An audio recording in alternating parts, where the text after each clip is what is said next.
everyone, welcome back to New Comic Book Late Night Live. I'm Captain Logan, and with me as always is the wonderful Curious Lo. Good evening. And it's been a little while since Lo and I have been able to chat with you. We've been kind of averaging every 2 weeks lately. Last week I wasn't able to be here because I had to go see the new animated '60s Batman movie, Return of the Caped Crusaders, and that was the one time I could. Oh yeah. Those were the priorities, and I did not regret it either. As you may have noticed if you watched our review for that. But we are back, and this week, Lo, I thought was going to be a small week. I even said that this last night on the Tick Marathon. I thought I just had a few books, and I didn't check my polls, and it was bigger even than last week. So I'm not going to talk about anything from last week. There's one or two things I'll mention later. I don't even have those books in front of me, just as recommendations in case you didn't get things from last week. But yeah, I have a stupid amount of books this week. Me too.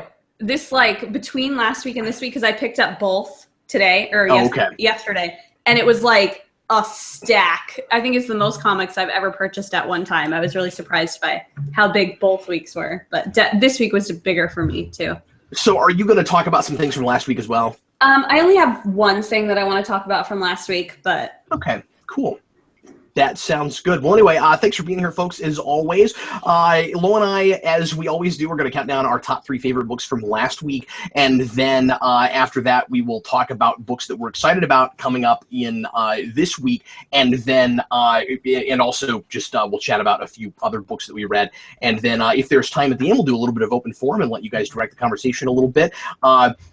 As always, we are going to give somebody a digital code for a Marvel book, so you can guess anytime during the program, now that we're actually broadcasting, you can guess a book that one of us is likely to mention from this coming week. I also want to put up a little bit of a disclaimer up front and say that I am massively tired right now after the marathon we had last night, and I did not get a lot of sleep last night, so I will likely be hardly remotely coherent, but I will do my level best. Let's go ahead and get into it. Lo, would you please start the countdown with your third favorite book from last week?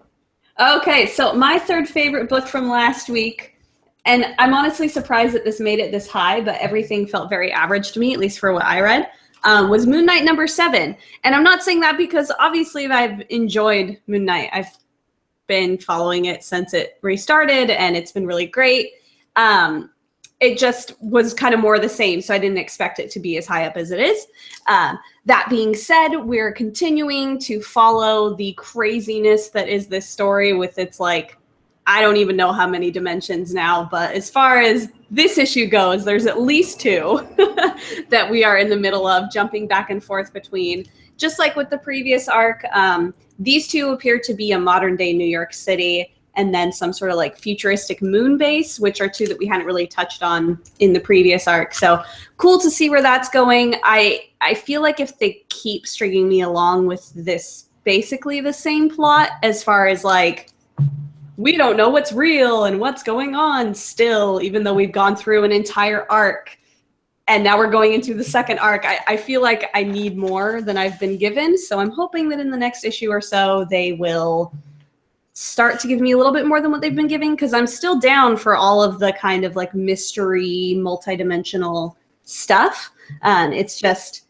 But throw us a bone. Yeah, exactly. I'm give me something. Give me something to let me know why this is happening, or make me feel like I can make any sort of decision about which is the main universe or the real universe, or if they're both real, or just anything. I just feel like I'm reading a comic that is a dream completely, and I can't tell what's real and what's not. So still enjoying it, but I am starting to feel like maybe they need to catch it up a little bit. That being said, it was still #3 on my list from last week. What about you? Wow, I think I read better books than you. Oh, really? Yeah.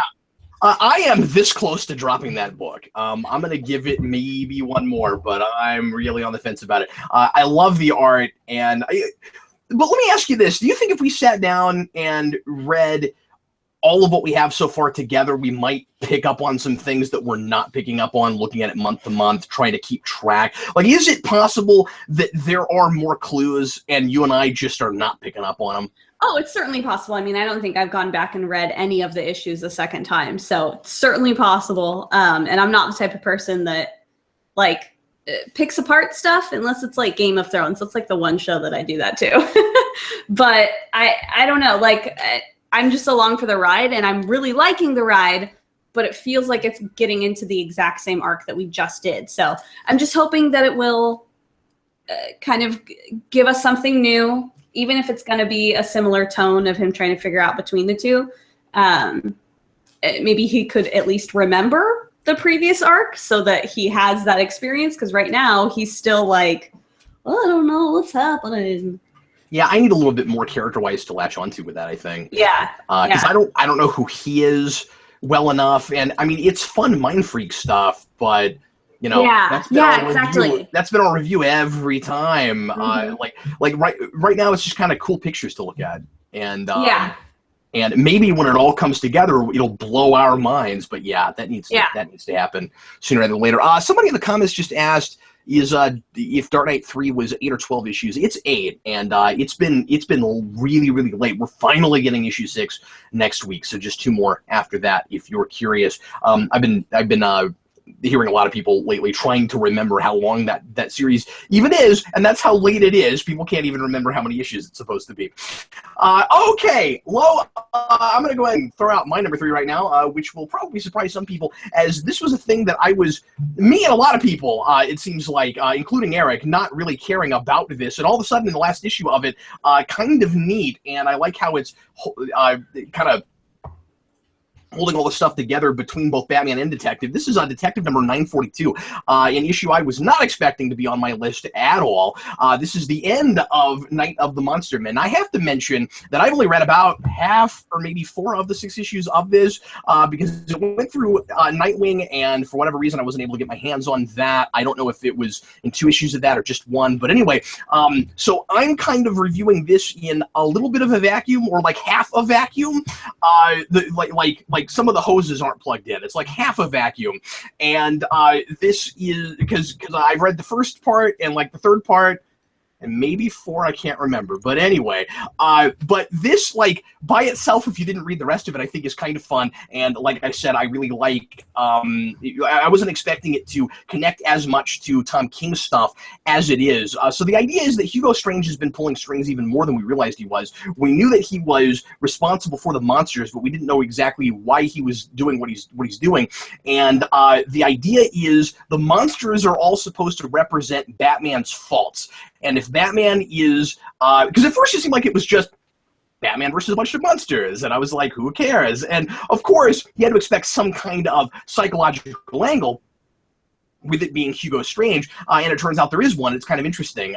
So he's going up against I think like 6 like character traits and like aspects of the human condition that Hugo Strange considers faults, and he's trying to pit Batman up against those things, and Batman is supposed to completely crumble if he realizes in fighting these monsters that he is just a man and that he's not worthy of the Bat mantle. And the idea is Hugo, and I love this line. I'm kind of recommending this just for this line in this great full-page spread, which I'm going to show you right now. So I'm recommending this based on this if you haven't read it yet, and I'm going to actually also show it to you. But so there's this great full-page spread of Hugo Strange sitting on a throne of psychology books, and I think this is great. And he says that he is the only sane person in Gotham, which is hilarious because of course he's mad as a hatter, but not the Mad Hatter, and he thinks that he is worthy of being Batman when Batman isn't, because he doesn't have those faults and he understands them, and he understands Batman's psychology. And by the end, and I don't think this is giving too much away, the idea is Batman's the monsters aren't actually representing faults like Hugo Strange thinks they are. They're representing the things that drive Batman. he has to overcome. Like, the faults are important. He has to overcome those things in order to do what he does, and I like that a lot. And also, having Clayface in the middle of this has ultimately been kind of a fun idea because he's kind of a monster himself. I don't know that I totally buy Dick Grayson figuring out the whole thing the way he does when he finally decides to jump down the gullet of one of the monsters, but it's pretty thrilling action, and I ultimately like the kind of psychological idea behind it. So that is my number 3, and we now go on to Lo's number 2. My number 2 is going to be Gwenpool. What is this, number 7 at this point? This continues to be one of my favorite books. It's at least in my top 3 of like all the books that I'm reading right now. Love it every single week. I think it's still so strong. I was happy to get a lot of, I don't know that backstory is the right word, but just get to know all of the different people that are working with Gwen. We got a little bit more Cecile, who I really like, and a pig dressed up as Gwenpool, and squid aliens are back, and they're mad at Gwen, which is fun as well.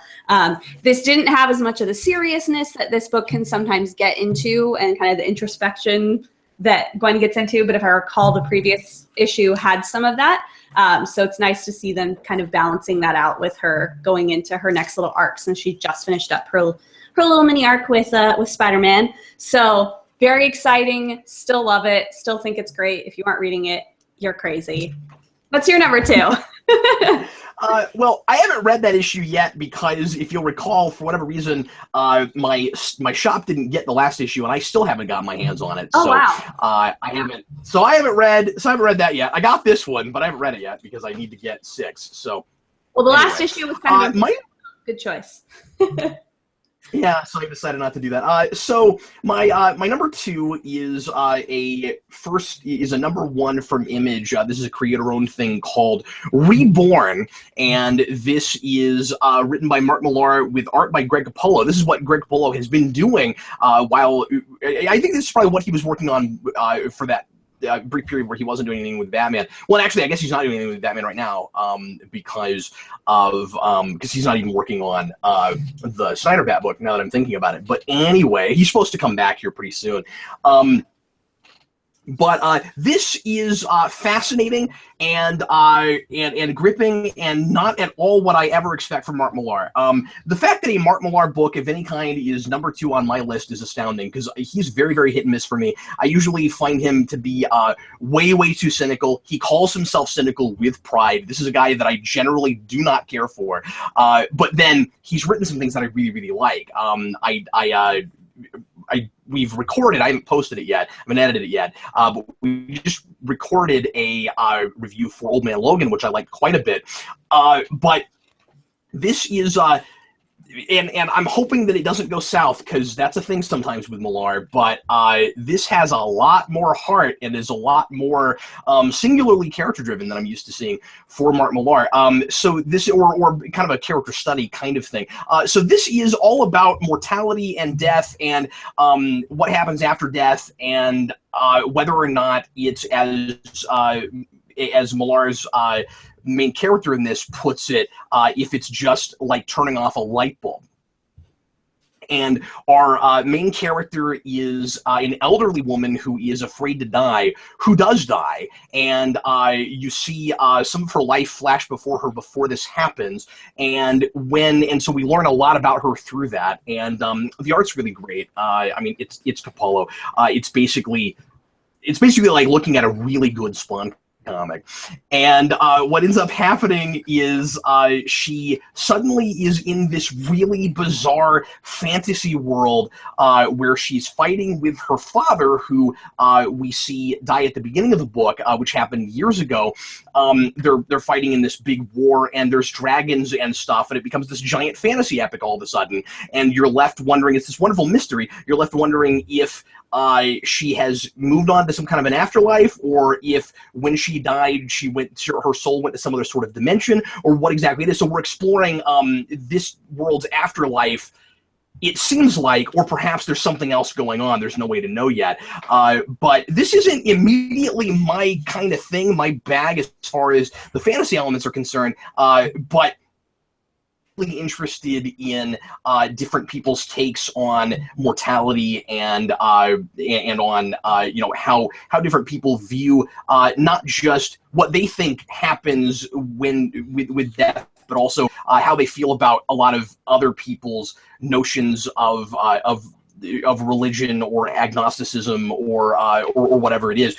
There's a lot of talk from different characters here about how they think that and I think our main character has this, that there really is no afterlife, and that we just make up things with religions in order to feel better about the fact that we're going to die and there's nothing we can do about it. And it is surprisingly mature and thoughtful about those things from Mark Millar. I loved this. Oh, what is your number one? My number one is Rough Riders number 6. Now, I brought this comic up, I think, back around issue 1 or issue 2, but I haven't brought it back up since. It's super fun. I think the way I described it before was sort of League of Extraordinary Gentlemen, but like American, like late 1800s, like heroes. So same sort of feel, but it's more America-based. Led by Teddy Roosevelt. I mean, you've got Annie Oakley and Thomas Edison and Harry Houdini and, all these different young, strapping, like, minds of the time. Very fun. This issue kicks it up a notch. As you can see from this cover, this is not necessarily a book for youngsters. It's not the most violent thing that I'm reading by any means. So if you are of a proper age to be reading things that are violent, but you're squeamish, you'll be okay. But it's just people get shot, people are getting beat up, things like that. This isn't The Punisher, but it can certainly have its moments. This is a very fun book. I never tend to bring it up most weeks just because it's a pretty small comic as far as, like, I know my store doesn't actually order it. They order it for me because I have it on my pole, but they never have it on the shelves. So it's a little on the smaller side. It's a little more on the indie side. It's from Aftershock Comics. So if it sounds interesting to you, I would definitely suggest it. It's a super fun time. It's exactly the sort of feel that you get from League of Extraordinary Gentlemen, where it's just kind of like a fun, wacky, kind of like, I don't know, romp with a bunch of characters that you sort of know and love already, although more of these characters are real people.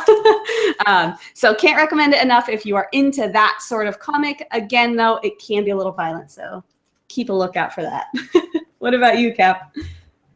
Well, I wanted to mention real quick before I go into my number one that somebody was talking in the comments about how Mark Millar's we were talking about Mark Millar with Reborn, that his adaptations usually tend to be better than his comics. I want to mention that this is a really solid comic book, and that it reads like it's not just a movie fodder, like it's not just a thing that he's putting together to get adapted. That might very well be what he's doing, but it doesn't read that way. It's certainly embracing the comic medium, and is a good comic book. My number one this week is the final issue of Darth Vader. This is Darth Vader number 25. I am behind on this book. I haven't read the last 8-10 issues of this, but I could not help myself. I had to know how this ended, so I went ahead and read it. And I was surprisingly didn't feel lost at all jumping back into this. This is a pretty tight story, it seems, as far as like it setting up and paying off things at the end, but I think there's kind of a lot of, I don't want to say padding because I haven't read the last 8 or 10 issues, but I can kind of get a sense of what we were doing and how we stretched this to 25 issues, where there's a lot of kind of like side missions and things that happen while Darth Vader is trying to build his empire within the empire. And I felt very much at home having read as much of this as I did. If you've read through Vader Down and you haven't read the rest of it for whatever reason like I did, this is really easy to jump into. But anyway, so but I had to pick it because it is as gorgeous as this book has ever been. This is an incredibly pretty book, and it's really super cinematic. The action in this has always been really dynamic, and I was also kind of impressed with the choice to end this with kind of like a normal length, issue story, and then a couple of follow-ups and epilogues that aren't completely unrelated and random just to pad it out. Like, this is a $6 issue, and I ended up not minding that. I'm not sure what exactly to make of the non-spoken silent panel epilogue at the end, where we're mirroring Darth Vader mowing down a bunch of what are they called, Tusken Raiders, like he kills sand people in Attack of the Clones. They do this weird mirroring thing with that, and I don't really know what to make of it, but it looks really pretty. And anyway, probably the best thing about this is that it's really super epic, but it makes what happens in the movies after this a bigger deal than it really feels like that, and I think that's really impressive. Where you get to the end of this, and but the big stuff's about to finally happen. And I don't know, I don't want to give anything away about it really, but it's just, this has been a wonderful ride, and that's what Star Wars really ought to be. But it's also it's certainly an interesting character study for Darth Vader. And he's ruthless and absolutely terrifying, and he's a character that refuses to change. He's got all kinds of opportunities to show a little bit of compassion, and that never happens because it can't, because we've all seen the original trilogy, and we know where all of that is going. So anyway, but I am absolutely recommending this whole series, or at least as much of it as I've read so far. But yeah, I couldn't help it. I skipped to the end, and now I am recommending this based just on what I've read and this one. So anyway, those are my three, and now we'll go ahead and jump into some other things we read. Lo, what else did you read this week? Alrighty, so big one that I'm sure at least some of you that were paying attention to what came out this week, where surprise wasn't on my top, was Gotham Academy #2. I still really liked this. I thought it was super fun. It seems like we're going into a Halloween arc, which is a strange thing to do, like to start off right in the month of Halloween, because like the next few issues are going to be during like November and then Christmas. I don't know. It seems strange to me, but there's some like witches that are trying to take over the school. I don't know. I'm still so happy to have this back after the drought that was Gotham Academy Lumberjanes, because I did not enjoy that crossover, and I'm very happy to have one of my favorite books back to just itself. This was the one book I wanted to mention from the previous week that we didn't cover, which was Paper Girls 10. Again, not a huge surprise to any of you, but this book continues to be very awesome if you aren't reading it, although every week I see people saying that they're reading Paper Girls because of us, so I feel like we're doing the world a service. I get people tweeting me about it too. Ron's quality, man. He doesn't make a lot of mistakes, that guy. Yeah. So still very fun. Some fun twists during this. We got some reunions as well. So still going strong. Still really enjoy this every single week. Scooby Apocalypse still seems to be right on track. Lots of monsters, way more mature than I would expect for a Scooby-Doo book, but it definitely is marketed more toward older readers, so I don't think that that's a problem. Yeah, it's still more of the same, but still great. Just was, more of what we've been expecting from that book. Han Solo's still pretty fun, but it's winding down for me. I really liked the first issue, and the next ones have just been sort of okay for me. Is that a mini or an ongoing? Because I've been buying those, but I haven't read past the first issue. I don't know. I want to say it's a mini, but I don't have the best track record. And those have been inconsistent with the lengths, right? Like sometimes they're 4, sometimes they're 5, sometimes they're longer. Yeah. So sometimes they're C-3PO and they're just a one-off. Who knows? Well, sure. I mean, one shot. Yeah. I know. And sometimes I just wanted you to end it there. And sometimes they're C-3PO. And sometimes they're Chewbacca. Exactly. So still fun, but it's not my favorite, and it hasn't made it into my top 3 since that first issue. So I just wanted to bring it up. I am still reading it. Got Wonder Woman #8, which again is the arc that I'm not as into. Still really enjoying it, but it's not the arc that's in the forest. What are they called? This one is like year 1, right? Or something like that. This is an interlude, so it kind of falls in between some place. Wonder Woman's not even in that issue. It's about Oh, what's her face? Because I'm not a Wonder Woman guy, and her name is not coming to me right away. I don't remember now. I'm assuming that take year one. Yeah, well, I mean, as far as the every other goes, it's within that time period of that. Oh yeah, and but so, Barbara Ann Merlin or Barbara Ann Minerva. That's who we're dealing with there. Yeah, I thought that was actually quite good. It was good. I'm just not as invested in this arc, and I know that this is more like a one-off, but just in consistently with this half, it's the same writer for both, right?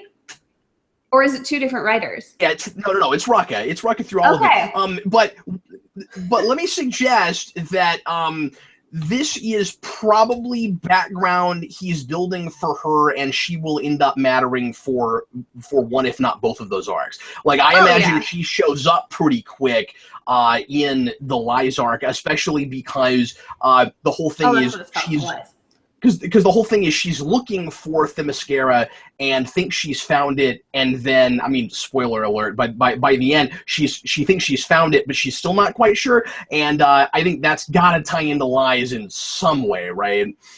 Yeah, it definitely could.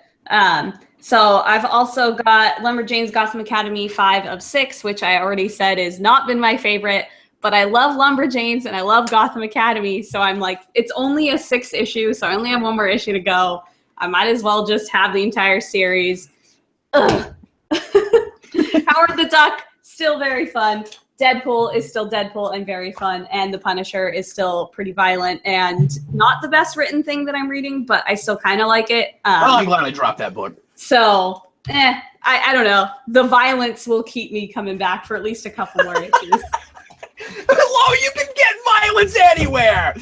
There's plenty of violence in comic books. Yeah, but this violence is a character I'm at least semi-familiar with. Well, I'm still newish to a lot of these characters, so I have to start somewhere. And I actually had even more books than that, but that's where I'm going to cut it off as far as what I wanted to sort of mention and just point out that I was reading and what I thought was good versus bad. What about you? Every time you do that, I feel bad because I'm like, oh no, I'm going to talk too much. I just know it. There's no way around it. Lowe's like, I'm cutting it off. I'm done. I talked for 4 straight minutes. I'm finished. All right, Cap, 4 minutes on the clock. Ready, go. And go. And now I'm just gonna sit here and waste it. No, Ninja Turtles number 63. This would have been maybe my number 4. This nearly made the list, and it is and it's wonderful. All of the street politics and the intrigue here is fantastic. We're right back on track. The best thing I can say for Ninja Turtles right now is 63 issues in, I would have expected the Ninja Turtles to be out in space and this to become an entirely different thing. When we go a long time with the Ninja Turtles thing, I mean, it's crazy to imagine how long this book has been going already. We're in our 5th year, I think. Usually, by this point, we've kind of exhausted all the street level stuff, and we're doing Dimension X things, or we're out in space. We started doing Dimension X stuff really early, so we've already been integrating the street level stuff with the more out there sci-fi elements, and now we've really just totally married those things, and it's great.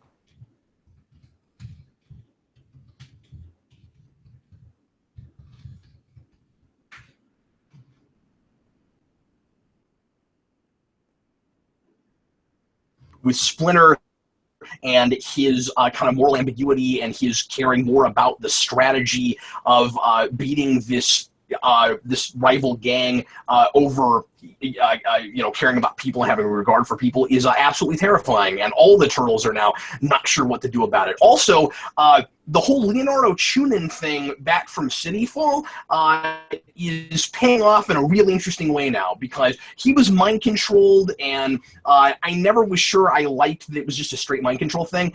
And now at this point, he finds himself in exactly the same position. He's not mind controlled, and he's starting to feel like he shouldn't be with the Foot Clan, and that he's part of a big problem. And him being in exactly that same position, where he was forced to do it with the Shredder, and now being it with Splinter of his own accord, makes all that way better and more interesting. And you just ride this out, and everything pays off. Batgirl and the Birds of Prey number 3. I haven't decided if I'm going to stay on this or not. I'm enjoying it okay.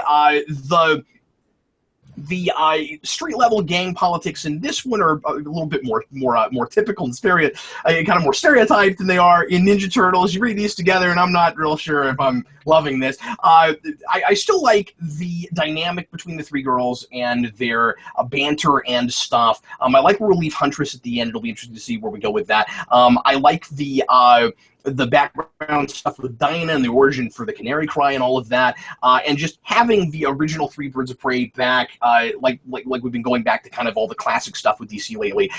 But you know, but building on things we did in 52 is pretty good. But it's just okay. I don't know if I'm gonna keep going with it.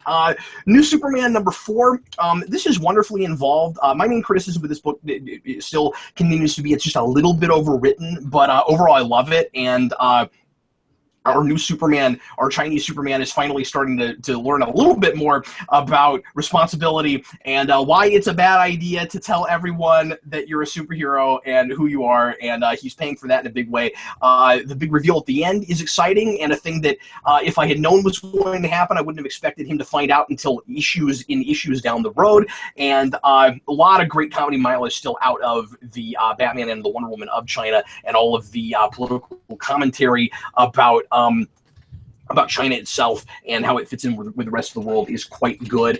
Daredevil is haunting and mortifying, and I'm really happy with this book right now. We've got this really scary bad guy who is a homicidal artist, but not in a fun way like the Joker in '89. This guy has really interesting justifications for why he does what he does. Daredevil calls it murder. He says, is it murder if everyone I kill wants to die? Interesting discussion we're having there, and kind of an assisted suicide thing, but the main reason he's doing what he's doing is to create art. And we also have a fascinating justification there of, well, if this is the only way you can get this art, is it worth that? Of course, no, it's not. But he's got an interesting argument, and he's really scary because he's always bleeding from his eyeballs. All-Star Batman #3. I don't want to say I can't make heads or tails of it, but I feel like Snyder is kind of all over the place with this book. I need to sit down and I kind of feel like I'm not going to have a real well-informed opinion about this until I've got all of it together. I don't know how I feel about it right now. I don't know how I feel about the background with Bruce Wayne and Harvey Dent being together in Arkham before it was an asylum when they were children. Arkham, when they were kids, was apparently like a boys' home for troubled youths, and they both end up going there. And we give Harvey Dent kind of a typical, and maybe this is somewhere in a Two-Face backstory. I've never seen it, where he has kind of a typical abusive father situation, and that's where the coin comes from, because his dad would flip the coin to decide whether or not he was going to beat his kid or not. I don't know how I feel about all of that. I do kind of like the inherently. I do think it's inherently interesting to have Bruce Wayne come from Arkham from when he was a kid. That he was there before all the insane people were, and we always have this argument about whether or not Batman is as nuts as the rest of as his rogues gallery, which of course is what Detective was all about this week. So that I like that idea, but you don't need Two-Face for it. But I don't know. I can't really speak to the quality of it yet. I didn't like last issue, and this issue, I was kind of just raising an eyebrow the whole time. So that's a step up, I suppose. Action 965, we're still doing a whole bunch of mistaken identity with our Superman characters, and this one's a lot of fun. We get to see Lois Lane from the other universe pretend to be Lois Lane from this universe and hope nobody notices that she's older. That's a lot of fun. And she goes in to find out some things from other Lois's computer, and ends up possibly having to keep pretending to be Lois a lot longer. I like the exchange she has with Perry White. I think we can all kind of see where this is going, where we're trying to come up with ways to get back to something like our normal status quo, but in sort of a fun, interesting way. I still don't love the way Jurgens is writing their kid. I think he's really kind of run of the mill and typical. and he's just a little bit too little kiddish. I think between books, he keeps aging and de-aging about 4 years back and forth. Old Man Logan, number 12. Really interesting discussion here about how much control you have over your own future, and that's a fun thing to talk about inside of an interdimensional context where Logan comes from a future that in this world has definitely not happened, and he's dealing with a villain that he, I think, dealt with in that universe, I'm not sure, who can see the future and thinks he knows for sure how it's going to turn out, and Logan has an argument against that because of where he comes from, his knowing for sure that that he is the master of his own destiny. I like doing that at the same time as we're doing Civil War II, but this not being a Civil War II tie-in, because the argument is similar and it's about those same things, but that's never evoked, and we're not talking about that book, and I like that. I think that's kind of neat. And then I just have a couple more here. So much DC this week. Superwoman number 3, and a lot of that's because we're double shipping. Superwoman number 3. Again, another book that is, this one grossly overwritten, I think, but a lot of really fun stuff in here that I won't go into too much. But we've got Lex Luthor dealing with his sister, who is getting her revenge on him in kind of a fun way. And I'm confused about timetable though between this and really with all the Superman books because it feels like certain things from this have to have happened already when you're reading Action, but then other things can't because he's been kidnapped by his sister and she's trying to like imprison him forever. So I'm not sure how the timeline tracks or if it actually really works. It kind of feels like we're playing real fast and loose with it.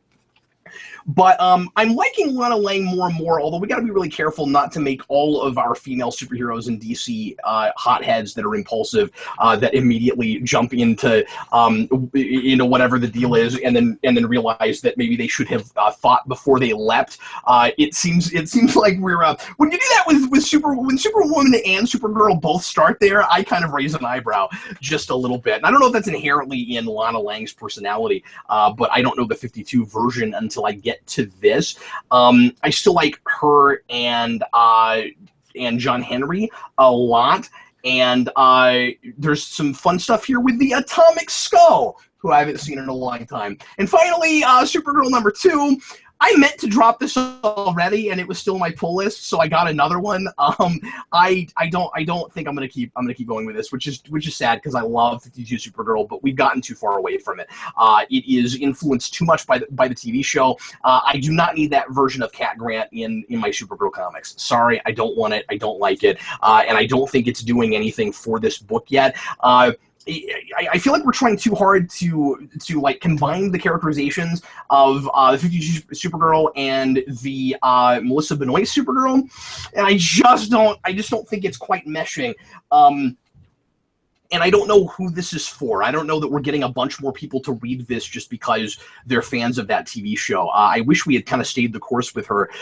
This jagged, cartoony look, I still really resist a lot, and like I'm not enticed enough by the Cyborg Superman stuff to really want to keep reading. I'm glad that we finally got to this, that she gets to know that he is Zor-El, and he thinks he can bring back Argo City, which is interesting because in a way that's exactly what Hell was trying to do a couple years ago. But I'm just not really interested because I don't like the stake on the material. Anyway, so that's all my stuff. That was much longer than 4 minutes, and it's my show, so I don't care. And now we're gonna go on to cover of the week. And Lo, what was your favorite cover for this week? My favorite cover for this week, which is now at the bottom of my pile, there it is. Blah. I know, I have the same problem right now. Was, which I already mentioned, but this Rough Riders cover, I think it's awesome. I love how visceral it is. I don't know, it sort of gives you some hints at the kind of steampunk-iness of this book, with his little, like flip-up goggle things, and one's broken, and it's just fun, and it just, Teddy Roosevelt being awesome. Not that he wasn't in real life, but he's being awesome in fiction now, too. What about you? I want that to be the name of a book, like as awesome in fiction, or like a subtitle for a thing. Good line from a critic reviewing that book, like Teddy Roosevelt is as awesome in fiction as he was in real life. I didn't see any covers that just blew me away this week, so I'm going to go with the stunning Darth Vader cover. So my number one for this week is also my number one cover for this week for obvious reasons. It's just a lovely cover, and I like turning Darth Vader's head into the Death Star. That's a fun image, and plays a little bit into the ideas of the book where he's trying to become kind of the face of the Empire, trying to take over the Empire himself. And I imagine he would have done interesting things with the Death Star all by himself if he didn't have his master involved. Okay, now we're going to go on to our anticipated books. And somebody mentioned Dark Knight 3, but I don't know if they were saying they thought I would pick Dark Knight 3.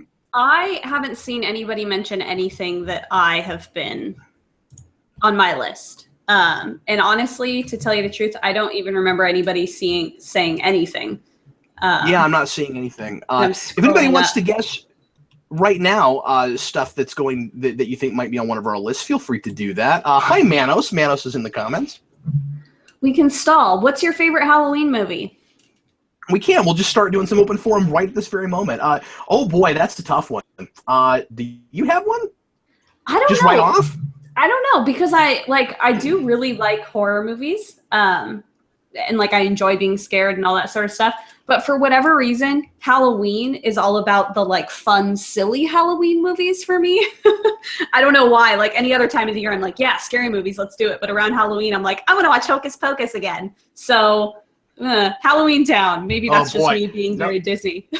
No offense to you, I cannot deal with that movie. I don't Hocus like it Pocus? at all. Yeah, I can't do it.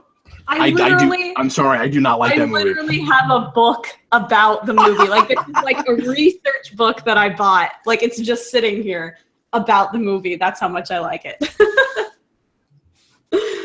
I don't know, because I feel like I have to answer this with a question with a movie that takes place at Halloween, or specifically as opposed to just a horror film. And I don't right away have one. Either. Yeah, I've always liked things about Nightmare Before Christmas, but the third act, it completely falls apart for me, and so I have a really hard time calling it one of my favorite movies. That's very interesting, because the third act is one of my favorite parts of that movie.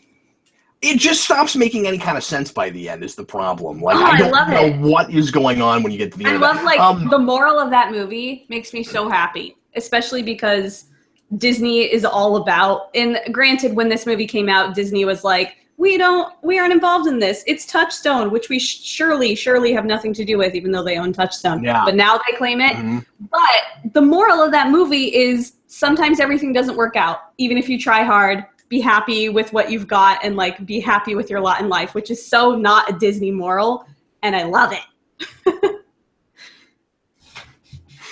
Well, no, that's absolutely true. I guess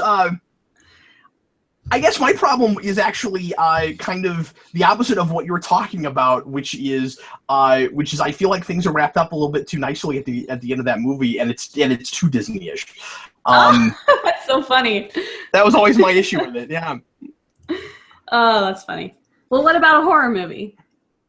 My favorite horror movie is probably Misery, which we're actually reviewing on the channel this week. I love that movie.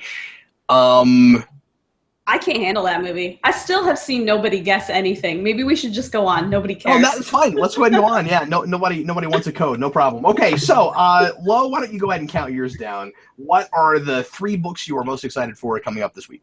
All right, number 3 is Year of Marvel's number 1. Although again, it's on to number 5 or 6 now, but because they insist on making these all number 1, it's weird and confusing. I don't know why they're one-shots. It's a series. There's no reason to shoot one-shots. But I'm still enjoying them. I find them very fun. They're very light. It's light, everyday looks into Marvel heroes that you know and love, and they have usually to do with the months that they're coming out in, and they tend to have something to do with a holiday around that time of year, or it's summer or it's winter or whatever. So I'm liking those so far. This one is going to have, oh gosh, what's his name? Nah, I can't remember. So I'm excited for that to go on. Number 2 is Power Rangers Pink number 4. I'm tentative to put this on because it's like the first issue was so amazing and it's like dropped off a little bit for me, but I still like it. I'm still enjoying it. It's still fun. It's just after all the promises that the first issue gave me and then kind of went the way that just any Power Rangers episode would have gone. I'm kind of like, oh. So we'll see if it can kind of turn it around or if maybe I'll just get kind of dialed into the fact that this is just going to be a Power Rangers episode and that's okay. Because I do like Power Rangers episodes. And then number 1, no surprise to anybody, Spider-Gwen number 13. Still really enjoying that book. What else is new? Oh, that last issue was just wonderful. And no, I mean I'm really excited to see where we're headed after that. Because they did not disappoint with that confrontation with Frank Castle. 3 are Dark Knight 3 number 6, just because it is so late and we've all been, those of us reading it, kind of anticipating it. I like that series so far. I agree with Eric when he says that it should have been 4 issues as opposed to 8, and that it's a little padded and bigger than it needs to be, or at least they should have been oversized and released as 4 instead of 8. But I'm excited about that. Batman number 9, moving forward with Tom King stuff and finally dealing with Psycho Pirate. And Batman trying to save Gotham Girl's sanity. I'm excited about that. And finally, Star Trek Boldly Go number 1 starts next week, which I've been anticipating really hard because it's the first really stylized Star Trek book that we've had. It looks like a, like I said, it looks like a really stylized, like animated series kind of look. And I wouldn't be surprised if down the road we didn't try something like that in animation if the new series is as popular as I think it's going to be. It's still Abrams' Trek. I'd love for them to do a monthly that's not, but I think it's got real promise, and I'm excited about that. Lo, I'm sure folks are going to ask, and I don't know if you've heard about this yet. This is going to be, I think this happens next year. When we get the Power Rangers Justice League crossover, are you going to read it with me? Because I'm so excited about that. Yeah. No, I'll totally be all about that. Oh, you got it. I didn't think anything could surprise me anymore. That came out of complete left field for me. Yeah, no, I agree with you. It seems like a very weird choice, but I'll totally be okay. But it sounds amazing, right? Like, that sounds too good to be true to me. It's really? Like so crazy that it just might work. Like, it just might work, yeah. I also got to mention that I'm stoked about, this isn't next week, but I'm stoked about the other Ninja Turtles Batman crossover we're getting in November. We're getting, I think it's supposed to be November. It's weird because it was a solicitation that acted like it was this month. Then I looked everywhere, and it's still slated for November, so I don't know. But they're crossing Batman the Animated Series with current animated Ninja Turtles. And got an amazing aesthetic, and I can't wait to see that. So that is interesting. It'll be great. Anyways, okay, let's go ahead and answer a few questions here for open forum for the next 5 or 10 minutes or so. We got a little bit of time left on the clock. Let's see here. Talk about comics with us. Feel free to direct our conversation. Waiting for the Defenders Beetleborgs crossover. I'd be all about that. That sounds amazing.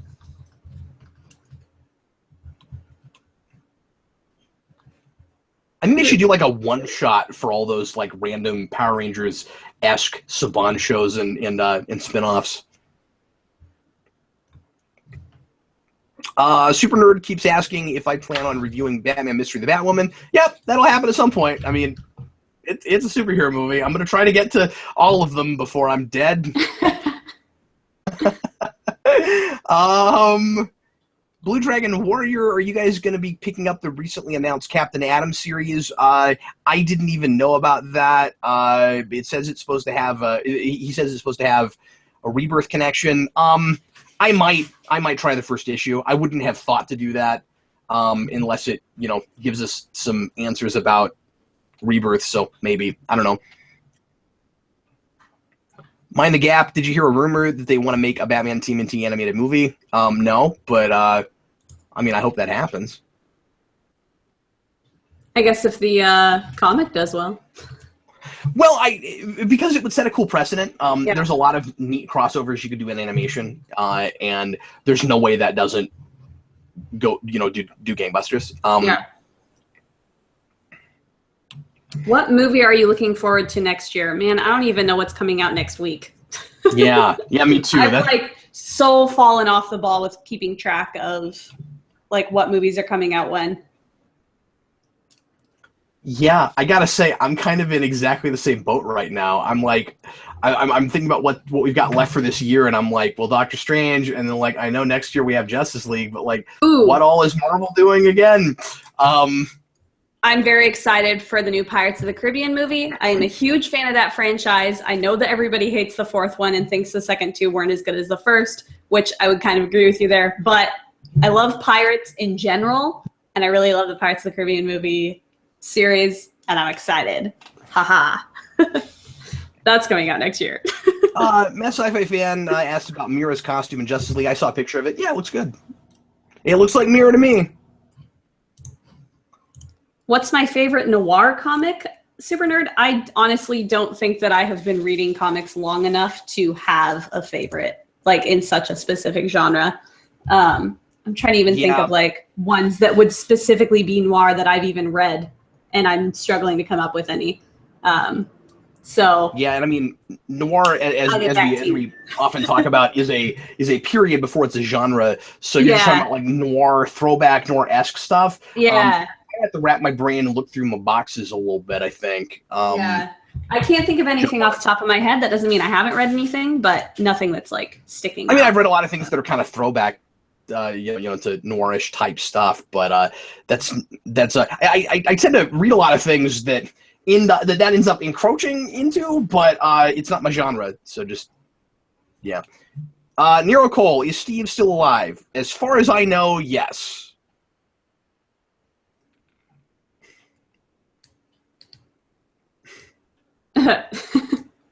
Lo, do you agree with me that and I'm sure you like this franchise more than I do, but that the Pirates movies, when they were just a trilogy, were kind of like the Matrix movies, where they just got weird. And when you got to that last one, it was like really counterintuitive, just the strange choices they made. Personally, I feel like the original trilogy is actually pretty strong, in my opinion. I do think that it kind of goes first is the best, and then second, and then third. But I think that all three of them work really well together. I feel like number 4 was crazy, but there's parts of it that I really liked. And I'm okay with it just being a crazy fun movie that doesn't necessarily make sense. Even the first Pirates movie has weird plot holes that don't make sense. So that was never what I liked about the franchise. So it's got good music, it's got great effects, and some pretty good acting from pretty much everybody. There's also Johnny Depp, who, isn't really acting so much as just probably drinking on set. Who knows? So I'm in for it. I realize what it is, and I'm okay with it, and I just go for it, and I like it for what it is, and I don't expect I hope you review it. I totally will. I totally will.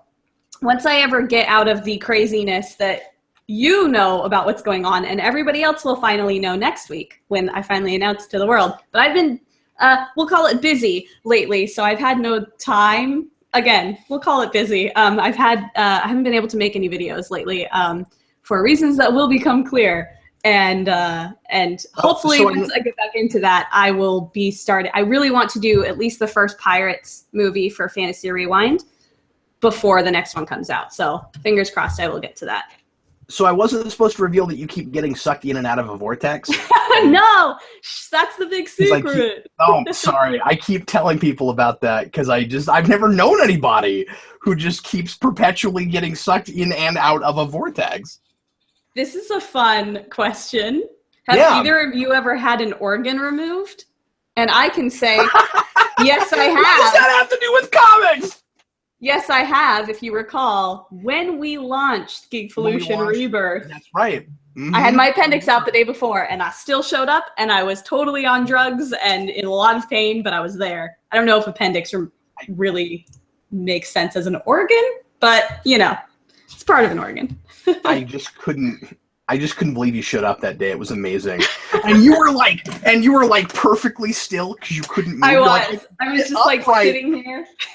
But like, hopefully nobody like nudges me because it's all over after that. I kept like praying that nobody would be too funny that I had started laughing because laughing hurt really bad. But oh yeah, I remember that. The day after, well, I guess it was 2 days after I had my appendix. That was when we had the live stream. Because the day after, I went to a comedy show. Like I went to a comedy musical in LA, called Spies Are Forever. Yeah. You can see it on YouTube, and I laughed my butt off and it hurt really bad, but I just popped some painkillers and dealt with it. I was like, I hope I don't literally bust a gut at this show. But you kept getting mad at me for saying things that made you laugh. Like you'd be like, Cap, stop saying funny things. And then I'd be like, okay, I'm sorry, I'll stop. And then I was talking like that. So then she was like, it's still funny, stop it. And it was problematic. Nero Cole, thoughts on the Logan posters? I've just seen the one with the hands, and you know it's funny because, Lo, I don't know if you've seen the posters for Logan for the new Wolverine movie. I guess that's a movie. Okay, that's the one that's probably the one I'm most excited about. So it's Logan holding the hand of probably like a little girl or something, and I have been seeing that everywhere since then. Like when I first looked at it, I didn't realize it was a callback to anything, and it's popping up everywhere. Like everywhere I look now, some variation of that on a comic cover or a poster or something. Everywhere. Okay, Lo, I think that's going to be it for us this evening. Alrighty. Thanks a lot for hanging out with us, folks, as we casually talk about comics for an hour for you. We will be with you again next Monday night, hopefully, at 10 p.m. Central to do it again. Lo, I have a whopping 17 books on my pool next week. Woo! I have a whopping 6. It's just insanity. I started scrolling, and then I was scrolling some more, and I was like, this isn't normal, and it just kept going. And then the week after is like 10, and that looks like small and manageable. Anyway. Well, folks, thanks again for watching. We sure appreciate it. I am Captain Logan. And I'm the Curious Lo. Happy reading, and this is us saying good night. Good night. Bye, everybody.